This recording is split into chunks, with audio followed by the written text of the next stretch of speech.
Hello baby, welcome to my new blog. আজকে আমরা যাবো খেজুরের রস খেতে। সো শীত এসে গেছে, খেজুরের রস খেতে হবে।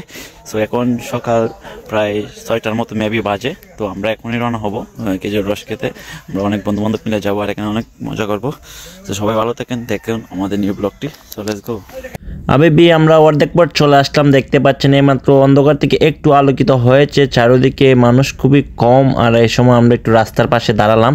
রাস্তাটা এক কথা বলতে গেলে অসাধারণ, আর সকালবেলা রাস্তাটার ভিউ দেখলে আমি পুরাই অবাক হয়ে গেলাম।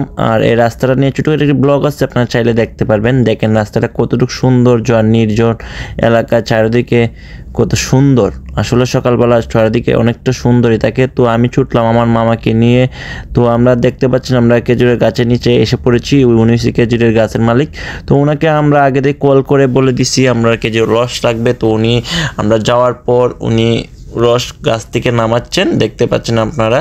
তো আগে ভাগে যাইলে মানে সকালবেলা যাইলে আপনারা রসগুলা খুবই টাটকা অবস্থা পাবেন, বা পরে গেলে রসগুলো একটু আমলা হয়ে যায়, খেতে এতটুক টেস্ট লাগবে না।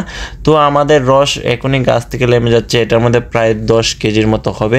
দেখতে পাচ্ছেন অনেকগুলা রস এখানে, আর এগুলা কিন্তু মৌমাছি ইনটেক রস, এগুলা একবারে ইনটেক রস। তো এদিকে দেখতে পাচ্ছেন আমাদের রসগুলো একটু চাকা হবে, কারণ চেকে খেতে হবে না, অনেক পোকামাকড় এখানের মধ্যে রয়েছে, মিঠা জাতীয় জিনিস।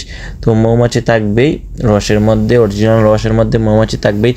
দেখতে পাচ্ছেন আমাদের রস এখন ঠিকঠাক হয়ে গেছে, দেখতে পাচ্ছেন কত সুন্দর, অসাধারণ। এই রসের জ্ঞানটা এত ভালো লাগে, খেজুরের রসের জ্ঞানটা এক কথা বলতে গেলে অসাধারণ। আর আমরা কিন্তু 4টা বাইক নিয়ে আসছি, মোটামুটি অনেকজন আসছি দেখতে পাচ্ছেন। তারপর আমরা চলে আসলাম ওনার বাড়িতে, আমরা রস কিছু নিব। তো এখানে আমরা খেয়ে সবগুলো শেষ করেছি। তো হাবিবি আমরা আবার চলে যাচ্ছি, দেখতে পাচ্ছেন কিছুটা রস সবগুলোকে আমরা নিয়ে আসলামও কিছু। তো সবাই ভালো থাকবেন, সুস্থ থাকবেন। ছোট্ট ব্লগটি দেখার জন্য আপনাদেরকে অসংখ্য ধন্যবাদ।